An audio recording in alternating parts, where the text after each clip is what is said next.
நம்ம லைஃப்பில் ஒவ்வொரு நாளும் ஒவ்வொரு ப்ராப்ளம்ஸ் வந்துக்கிட்டே தான் இருக்கும். அப்படி ப்ராப்ளம் வரும்போதெல்லாம் நம்ம ஒரே மாதிரி திங்க் பண்ணிகிட்டே இருந்தோம்னா கண்டிப்பாக அந்த ப்ராப்ளம்ஸை சால்வ் பண்ண முடியாது. நம்ம கொஞ்சம் டிஃப்ரெண்ட்டாக யோசித்தோம்னா அதுக்கான சொல்யூஷன் கண்டிப்பாக கிடைக்கும்.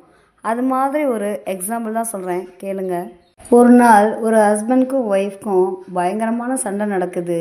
அந்த சண்டைக்கு நடுவில் அந்த ஹஸ்பண்ட் அந்த ஒய்ஃபை ஓங்கி அரைஞ்சிட்றான். அதோட மட்டும் நிற்காம அவளை தாய் வீட்டுக்கும் அனுப்பி விட்டுறான். 2 நாள் அவனுக்கு லைஃப் ரொம்ப ஜாலியாக போனது. 3வது நாள் அவள் இல்லாமல் வாழ முடியாதுன்ற கண்டிஷன் உருவாகுது. உடனே ஒய்ஃப் ஃபோன் பண்ணி, நீ இல்லாமல் என்னால் இருக்க முடியாது, உடனே வந்துடு அப்படின்னு சொல்கிறான். அதுக்கு அந்த ஒய்ஃப் சொல்கிறாங்க, ஒரு கண்ணாடி கோப்பையை எடுத்துக்கங்க அப்படின்னு சொல்கிறா. அதுக்கு அவனும் எடுத்துக்கிட்டேன் அப்படின்னு சொல்கிறான். அதை கீழே தூக்கி போடுங்க அப்படின்னு சொல்கிறா. அவனும் கீழே தூக்கி போட்டுட்டான். அதுக்கு அப்புறம் அந்த ஒய்ஃப் சொல்கிறா, இந்த கண்ணாடி கோப்பையை எப்படி உடஞ்ச கண்ணாடி கோப்பையை எப்படி ஒன்று சேர்க்க முடியாதோ அதே போல தான் என் மனசும். நீங்கள் சண்டை போட்டதில், நீங்கள் பேசின வார்த்தைகளில் நான் ரொம்ப சஃபர் ஆகியிருக்கேன்.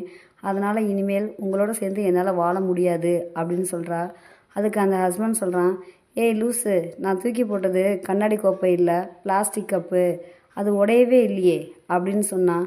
அப்படியா, சரி சரி, ஈவினிங் வாங்க, வந்து கூட்டிகிட்டு போங்க, என்னாலும் உங்களை விட்டு இருக்க முடியாதுன்னு அந்த ஒய்ஃப் சொல்கிறா. எந்த ஒரு பிரச்சனையுமே கொஞ்சம் மாற்றி யோசித்தோம்னா அந்த ப்ராப்ளம்ஸ்க்குரிய சொல்யூஷன் கண்டிப்பாக கிடைக்கும்.